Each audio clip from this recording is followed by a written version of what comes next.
तर विद्यार्थी मित्रांनो, मी विनोद मुंडे सर, संचालक यशवंत अकॅडमी किनवट.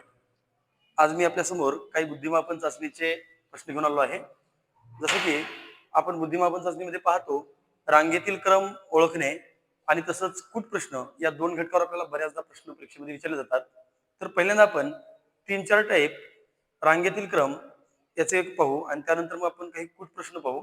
तर पहा, पहिला प्रश्न आहे, मुलांच्या रांगेत सुहासचा क्रमांक समोरून 15वा आणि शेवटून 28वा आहे, तर रांगेत एकूण मुले किती? बेटा पहा, एका मुलाचा, सुहास नावाच्या मुलाचा रांगेमध्ये आपल्याला समोरून क्रमांक दिला आहे 15वा आणि शेवटून क्रमांक दिला आहे 28वा आणि विचारला आहे त्या रांगेमध्ये एकूण मुले किती आहेत.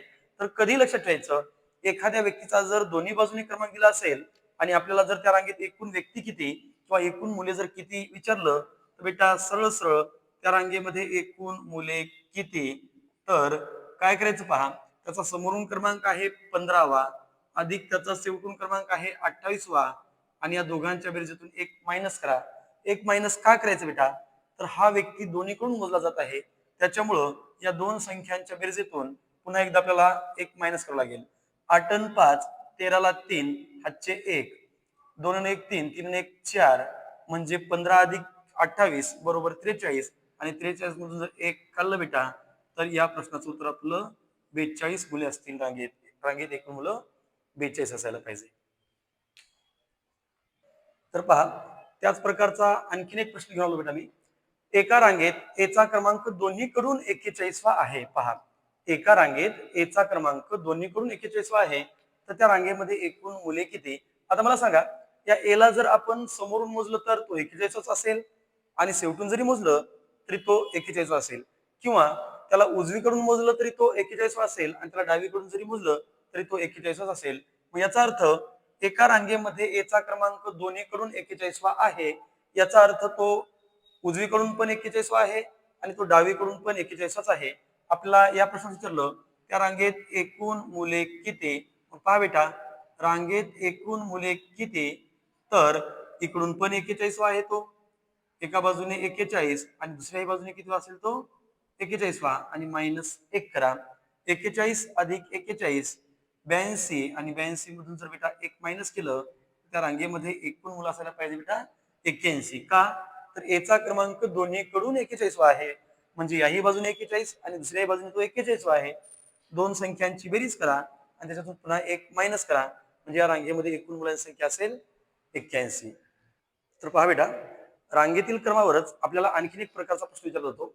जसं की आपण मागच्या प्रकारामध्ये पाहिलं होतं, एकूण विद्यार्थी किती आहेत किंवा रांगेमध्ये एकूण मुले किती. पण आता हा प्रश्न काय म्हणतो बघा, एका रांगेत 41 मुले असून त्या रांगेमध्ये पंकज मधोमध उभा आहे, तर पंकजचा दोन्हीकडून क्रमांक कितवा? पहा, आता या रांगेमध्ये एकूण मुले किती आहेत सांगितलं 41, आणि या 41 मुलांच्या रांगेमध्ये हा पंकज नावाचा जो मुलगा आहे तो मधोमध उभा आहे, तर आपल्याला पंकजचा दोन्हीकडून क्रमांक विचारलेला आहे. तर पहा बेटा, जेव्हा एखादा व्यक्ती रांगेमध्ये मधोमध उभा असतो तेव्हा एकूण संख्या ही विषमच असते, हे आपण लक्षात ठेवायचं. तर पहा, पंकजचा दोन्हीकडून क्रमांक आपल्याला विचारला, तर पंकजचा दोन्हीकडून क्रमांक कितवा? पंकज दोन्हीकडून. तर बेटा काय करायचं पहा, जेव्हा तुम्हाला रांगेतील एकूण व्यक्तींची संख्या दिली जाईल आणि एखादा व्यक्ती त्या रांगेमध्ये जर मधोमध उभा असेल आणि त्याचा जर आपल्याला दोन्हीकडून क्रमांक विचारला, तर बेटा एकूण व्यक्ती संख्येमध्ये एक प्लस करा आणि येणाऱ्या बेरजेला जर आपण 2 भागलं बेटा, तर येणाऱ्या प्रश्नाचं उत्तर आपल्याला मिळून जाईल. जसं 41 अधिक 1 42 आणि 42 ला जर 2 न भागलं तर बेदुनी 4 आणि बे एक बे, म्हणजे बेटा या रांगेमध्ये जर हा पंकज मधोमध उभा असेल तर त्या पंकजचा दोन्हीकडून क्रमांक असायला पाहिजे 21वा. तर मित्र, आणखीन एक आपण त्याच प्रकारचा प्रश्न घेऊन आलो. पहा, एका रांगेत 107 मुले असून त्या रांगेत सुजित मधोमध उभा आहे. पहा, एका रांगेत 107 मुले असून त्या रांगेत सुजित मधोमध उभा आहे, तर आपल्याला विचारलं सुजितचा दोन्हीकडून क्रमांक कितवा? तर पहा, इथं सुद्धा एकूण व्यक्ती संख्या ही विषम आहे आणि मी तुम्हाला अगोदर सांगितलं, एखादा व्यक्ती जर एखाद्या रांगेत मधोमध उभा असेल तर त्या रांगेमध्ये एकूण व्यक्तींची संख्या ही विषम असणार. मग आपल्याला सांगितलं 107 मुले आहेत आणि सुजित नावाचा मुलगा जर मधोमध उभा असेल, तर बेटा आपल्याला विचारलं सुजितचा दोन्हीकडून क्रमांक कितवा? चला मग, सुजितचा दोन्हीकडून क्रमांक, सुजितचा दोन्हीकडून क्रमांक कितवा? तर सांगितल्याप्रमाणे 107 मध्ये 1 प्लस करा आणि येणाऱ्या बेरजेला बेटा 2 न भाग द्या. आपल्या प्रश्नाचं उत्तर आपल्याला एकदम कमी वेळामध्ये मिळून जाईल. 107 आणि 1 108 आणि 108 ला जर आपण 2 न भागलं तर या ठिकाणी 54वा क्रमांक असेल. कुणाचा? सुजितचा. कुठे? तर त्या रांगेमध्ये दोन्हीकडून जर त्याला मोजलं तर तो 54व्या क्रमांकावर असेल. म्हणजे उजवीकडून मोजलं तरी 54व्या क्रमांकावर असेल आणि त्याला डावीकडून जरी मोजलं तरी तो 54व्या क्रमांकावर असेल आणि त्याला दोन्हीकडून त्याचा क्रमांक जर कितवा विचारलं तर बेटा त्याचं उत्तर असेल 54वा. तर पहा मुलांनो, आता या ठिकाणी आपण रांगेतील क्रमामध्ये या ठिकाणी तिसरा प्रकार घेऊन आलो आहोत. आपले व्हिडिओ तुम्हाला आवडत असतील तर नक्कीच आमच्या युट्यूब चॅनलला सबस्क्राईब, लाईक आणि शेअर करायला मात्र विसरू नका. तर मी तुमच्यासाठी रांगेतील क्रम याच चॅप्टर मधला एक तिसरा प्रकार आपल्यासमोर घेऊन आलोय. पहा, 41 विद्यार्थ्यांच्या रांगेत राहुलचा क्रमांक उजवीकडून 17वा आहे, तर त्याचा डावीकडून क्रमांक कितवा विचारलं. म्हणजे बेटा आपल्याला या प्रश्नामध्ये काय दिलं पहा, एका रांगेमध्ये एकूण विद्यार्थी किती आहेत बरं? 41, बरोबर. आणि या 41 विद्यार्थ्यांच्या रांगेत या राहुलचा क्रमांक उजवीकडून आहे 17वा आणि आपल्याला राहुलचाच क्रमांक विचारलेला आहे डावीकडून कितवा. तर त्याचा डावीकडून क्रमांक कितवा पहा. आता राहुलचा डावीकडून क्रमांक कसा काढायचा? राहुलचा क्रमांक डावीकडून कसा करायचा? तर बघा, या ठिकाणी एकूण विद्यार्थी संख्या किती दिली आपल्याला? 41, बरोबर. एकूण विद्यार्थी संख्या दिली आहे 41 आणि राहुलचा क्रमांक त्या रांगेमध्ये उजवीकडून दिलेला आहे बेटा 17. एकूण संख्येमधून त्याचा एका बाजूने दिलेला क्रमांक मायनस करा आणि पुन्हा येणाऱ्या वजाबाकीमध्ये बेटा 1 प्लस करा. पहा आता 41 मधून जर 17 मायनस केले तर या ठिकाणी 11तून 7 गेले 4 आणि 3तून 1 गेला 2, म्हणजे किती बेटा? 24, बरोबर. आणि 24 मध्ये जर आपण आता या ठिकाणी 1 प्लस केला तर या ठिकाणी आपलं उत्तर येईल 25वा क्रमांक असायला पाहिजे. म्हणजे राहुलचा त्याच रांगेमध्ये उजवीकडून क्रमांक दिला होता 17 आणि विचारला होता राहुलचा क्रमांक डावीकडून कितवा, तर बेटा त्या प्रश्नाचं उत्तर असेल आपलं 25वा क्रमांक असेल. तर पहा, तिसऱ्या प्रकारामध्ये आणखीन एक प्रश्न पाहू आपण. जसं 57 विद्यार्थ्यांच्या रांगेमध्ये पृथ्वीराजचा क्रमांक समोरून 23वा आहे, तर त्याचा शेवटून क्रमांक कितवा? चला, पृथ्वीराजचा काय विचारलं बेटा? शेवटून क्रमांक आपल्याला विचारला. मग पहा, या रांगेमध्ये एकूण विद्यार्थी किती आहेत? 57 मायनस पृथ्वीराजचा क्रमांक समोरून कितवा आहे? 23वा आणि येणाऱ्या वजाबाकीमध्ये पुन्हा प्लस 1 करा. वजाबाकी किती? 7 मधून 3 गेले 4 आणि 5तून 2 गेले 3. 34 प्लस 1 बरोबर 35वा क्रमांक असेल. कुणाचा? पृथ्वीराजचा. शेवटून क्रमांक कितवा? तर पृथ्वीराजचा शेवटून क्रमांक असेल 35वा. तर पहा बेटा, आता रांगेतील क्रमामध्ये आपण या ठिकाणी टाईप नंबर 4 घेऊन आलो. म्हणजे चौथ्या प्रकारामध्ये बघा आपल्याला काय विचारलं आहे. एका धावण्याच्या शर्यतीत अमरच्या पुढे 7 स्पर्धक होते. अशोक हा अमरच्या मागे चौथा होता. अशोकचा शेवटून 8वा क्रमांक होता. तर शर्यतीमध्ये एकूण स्पर्धक किती? तर आपल्याला एक लक्षात ठेवायचं, एखाद्या रांगेमध्ये किंवा एखाद्या शर्यतीमध्ये एकूण स्पर्धक किती म्हणल्याच्या नंतर आपल्याला एखाद्या व्यक्तीचा क्रमांक दोन्हीकडून माहित पाहिजे आणि एखाद्या व्यक्तीचा क्रमांक जर दोन्हीकडून आपल्याला माहित झाला तर बेटा आपण एकूण स्पर्धक असतील किंवा एकूण व्यक्ती असतील तर त्यांची संख्या आपण अचूक काढू शकतो. पहा, एका धावण्याच्या शर्यतीमध्ये अमरच्या पुढे किती स्पर्धक आहेत? 7. आता उदाहरणामध्ये एका शर्यतीमध्ये जर माझ्या समोर 7 लोक असतील तर मी समोरून कितवा असेल? 8वा. मग अमर कितवा असेल समोरून? अमर हा समोरून असायला पाहिजे 8वा. का? तर एका धावण्याच्या शर्यतीत अमरच्या पुढे 7 स्पर्धक आहेत, म्हणजे अमर हा समोरून कितवा आहे? 8वा आहे. त्यानंतर अशोक अमरच्या मागे चौथा. मग अशोक हा अमरच्या मागे चौथा आहे. मग अमर समोरून कितवा आहे बेटा? 8वा. मग अमर हा समोरून 8वा आहे आणि त्याच्या मागे चौथा कोण आहे? अशोक. म्हणजे याचा अर्थ अशोक समोरून कितवा? अशोक समोरून कितवा? तर अमर हा समोरून 8वा आहे आणि तो त्याच्या मागे चौथा आहे. याचा अर्थ अशोक हा समोरून 8 आणि 4 12वा असेल, बरोबर. आता त्यानंतर प्रश्नातच एक वाक्य दिलंय पहा, अशोकचा शेवटून क्रमांक 8वा आहे. मग अशोकचा शेवटून क्रमांक कितवा आहे? अशोकचा शेवटून क्रमांक सांगितलेला आहे 8वा. ठीक आहे. मी तुम्हाला अगोदर सांगितलं होतं, एकूण व्यक्तींची संख्या जर काढायची असेल तर एखाद्या व्यक्तीचा दोन्हीकडून क्रमांक आपल्याला माहित पाहिजे. मग पहा बरं बेटा, या ठिकाणी आपल्याला या अशोकचा क्रमांक दोन्हीकडून माहित झाला की नाही? माहित आहे. चला मग या स्पर्धेमध्ये एकूण स्पर्धक किती? तर पहा, आता याचं उत्तर कसं काढायचं? एकूण स्पर्धक कुणाच्या माहितीवरून? अशोकच्या. अशोक एका बाजूने 12वा आहे, दुसऱ्या बाजूने 8वा आहे, दोन्हीकडून मोजला गेला. पण एक मायनस करा, 12 आणि 8 20, आणि 20 मधून जर एक मायनस केला बेटा, तर त्या स्पर्धेत एकूण स्पर्धक किती? तर स्पर्धकांची संख्या असेल 19. चला तर चौथ्या प्रकारामध्ये हा आपला दुसरा प्रश्न पहा. धावण्याच्या एका शर्यतीत शरदच्या पुढे 5 स्पर्धक होते. महेश शरदच्या मागे तिसरा होता. महेश हा शेवटून 6वा होता.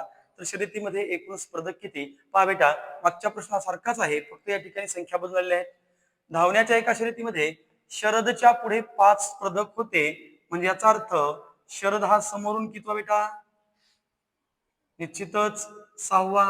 कारण एखाद्या शर्यतीमध्ये जर माझ्या समोर 5 स्पर्धक असतील तर मी समोरून कितवा असेल? 6वा. तसंच मग धावण्याच्या एका शर्यतीमध्ये शरदच्या पुढे किती स्पर्धक आहेत? 5 आहेत. मग याचा अर्थ शरदच्या पुढे जर 5 स्पर्धक असतील याचा अर्थ हा शरद समोरून कितवा आहे? 6वा आहे. त्यानंतर याच स्पर्धेमध्ये महेश शरदच्या मागे तिसरा होता. मग शरदच्या मागे महेश तिसरा, म्हणजे बेटा हा महेश समोरून कितवा असेल? तर महेश हा समोरून कितवा? तर तो शरदच्या मागे तिसरा होता, शरद समोरून 6वा, याचा अर्थ तो समोरून कितवा? 9वा. ठीक आहे. मग त्यानंतर महेश हा शेवटून कितवा होता सांगितलं? महेश हा शेवटून 6वा आहे. मग महेश हा शेवटून कितवा आहे? तर महेश हा शेवटून 6वा आहे. मग सांगा बरं, या ठिकाणी आपल्याला एकाच व्यक्तीचा क्रमांक दोन्हीकडून मिळाला की नाही? निश्चितच मिळाला. कुणाचा? तर महेशचा क्रमांक समोरून 9वा आहे आणि महेशचाच क्रमांक बेटा शेवटून 6वा आहे. आपल्याला विचारलं काय? त्या रांगेत किंवा त्या स्पर्धेत एकूण स्पर्धक किती? वेळ न लावता 9 अधिक 6 करा आणि येणाऱ्या बेरजेतून एक मायनस करा. आता 9 अधिक 6 किती बेटा? 15, आणि 15 मधून जर एक मायनस केला तर बेटा निश्चितच या शर्यतीमध्ये एकूण किती स्पर्धक होते? त्याचं उत्तर असेल 14. तर पहा विद्यार्थी मित्रांनो, रांगेतील क्रमामध्ये आता या नंतर आपण टाईप नंबर 5, प्रकार नंबर 5 पाहू. पहा, हा प्रश्न दिसण्यासाठी एकदम मोठा दिसतो आणि किचकट दिसतो, पण एक लक्षात ठेवा, आपण जे मागचे 4 प्रकार पाहिले त्या 4 प्रकारावरच हा प्रश्न आधारित आहे. तर पहा काय म्हणते पहा. एका रांगेत हेमंतचा डावीकडून 7वा क्रमांक आहे व उमेशचा उजवीकडून 12वा क्रमांक आहे. त्या दोघांनी आपसात जागा बदलल्यास हेमंतचा डावीकडून 22वा क्रमांक येतो. तर आपल्याला विचारलं त्या रांगेमध्ये एकूण मुले किती? तर बेटा नेहमीप्रमाणे रांगेमध्ये एकूण मुले किती विचारलं तर रांगेमध्ये एकूण मुले किती विचारल्याच्या नंतर आपल्याला एखाद्या व्यक्तीचा दोन्हीकडून क्रमांक माहित असला पाहिजे. चला आता बघा, जागा बदलल्यास काय काय होईल तुम्हाला एक सांगतो. आता जागा बदलल्यास काय काय होणार आहे? तर एक गोष्ट तर आपल्याला प्रश्नात सांगितली आहे, त्यांनी आपसात जागा बदलल्याच्या नंतर त्या दोघांनी आपसात जागा बदलल्यास हेमंतचा डावीकडून 22वा क्रमांक येतो. मला सांगा, त्या दोघांनी आपसात जागा बदलल्यानंतर हेमंतचा डावीकडून कितवा क्रमांक येतो? 22वा. प्रश्न सांगितलं त्या दोघांनी आपसात जागा बदलल्यास हेमंतचा डावीकडून क्रमांक 22वा येतो. म्हणजे जागा बदलल्यास हेमंत डावीकडून कितवा असेल? 22वा. आता मला सांगा, त्या दोघांनी जागा बदलली म्हणजे अगोदर हेमंत डावीकडून कितवा होता? 7वा. मग जागा जर आपसात बदलली असेल, हेमंत डावीकडून 7वा होता, आता उमेश डावीकडून 7वा असेल. उमेश डावीकडून कितवा असेल? 7वा असेल. त्यानंतर उमेश उजवीकडून 12वा होता. आता उमेशच्या ठिकाणी कोण येईल? उमेश उजवीकडून 12वा होता, तर आता उमेशच्या ठिकाणी कोण येईल? हेमंत. या ठिकाणी आता हेमंत उजवीकडून कितवा येईल? हेमंत उजवीकडून कितवा येईल? तर 12वा येईल. ठीक आहे. पुन्हा एकदा पहा, जागा बदलल्यास काय काय बदल झाला? त्या दोघांनी आपसात जागा बदलल्यास हेमंतचा डावीकडून 22वा क्रमांक येतो. हेमंतचा डावीकडून 22वा क्रमांक येतो. आणि बेटा आणखीन काय पहा, त्या दोघांनी जर आता आपसात जागा बदलली तर फक्त हेमंतच्या ठिकाणी उमेश नाव घ्या. उमेश डावीकडून कितवा असेल? 7वा. आणि उमेशच्या ठिकाणी हेमंतचं नाव ठेवा. उमेशचा उजवीकडून 12वा क्रमांक होता, आता हेमंतचा उजवीकडून कितवा क्रमांक असेल? 12वा क्रमांक असेल. मला सांगा, या ठिकाणी जर आपण निरीक्षण केलं तर एका व्यक्तीचा क्रमांक आपल्याला दोन्हीकडून माहित आहे. कुणाचा? हेमंत डावीकडून 22वा आहे आणि हेमंत हा उजवीकडून 12वा आहे. आपल्याला विचारलं या रांगेमध्ये बेटा एकूण मुले किती? आणि मी तुम्हाला नेहमी सांगत आहे, एखाद्या व्यक्तीचा जर दोन्हीकडून क्रमांक माहित असेल तर निश्चित आपण एकूण व्यक्तींची संख्या एकदम सोप्या पद्धतीने काढू शकतो. जसं हेमंतचा डावीकडून क्रमांक आहे 22वा जागा बदलल्याच्या नंतर आणि हेमंतचाच उजवीकडून क्रमांक आहे 12वा. त्या दोघांची बेरीज करा आणि -1 करा. 2 अन 2 4, 2 अन 1 3, 34, 34 -1 33. बेटा या रांगेत एकूण मुले किती? तर या प्रश्नाचं अचूक उत्तर असेल 33. तर विद्यार्थी मित्रांनो, टाईप क्रमांक 5 मधला हा आपला दुसरा प्रश्न आहे पहा. मुलांच्या रांगेत सोमनाथ हा डावीकडून 5वा आणि प्रथमेश हा उजवीकडून 6वा आहे. त्यांनी आपसात जागा बदलल्यास सोमनाथचा डावीकडून 13वा क्रमांक येतो. तर रांगेत एकूण मुले किती? पहा, जागा बदलल्यास काय झालं? जागा बदलल्यास काय काय बदल झाला पहा. जागा बदलल्यास त्या दोघांनी आपसात जागा बदलल्यास सोमनाथचा डावीकडून 13वा क्रमांक येतो. जागा बदलल्यास सोमनाथचा डावीकडून कितवा क्रमांक येतो सांगितलं बेटा? 13वा. ठीक आहे. बदलल्यास सोमनाथचा डावीकडून 13वा क्रमांक येतो. आणि त्यांनी जर आपसात जागा बदलली असेल तर मला सांगा काय होईल? सोमनाथ हा डावीकडून कितवा होता? 5वा. सोमनाथ हा डावीकडून 5वा होता. आता प्रथमेश डावीकडून 5वा होईल. प्रथमेश डावीकडून कितवा होईल? 5वा होईल. त्यानंतर प्रथमेश उजवीकडून 6वा होता. जागा बदलल्याच्या नंतर सोमनाथ उजवीकडून 6वा येईल. सोमनाथ उजवीकडून कितवा यायला पाहिजे? 6वा यायला पाहिजे. पहा पुन्हा एकदा. त्या दोघांनी आपसात जागा बदलल्यास सोमनाथचा डावीकडून 13वा क्रमांक येतो. जागा बदलल्यास सोमनाथचा डावीकडून कितवा क्रमांक येतो सांगितलं? 13वा.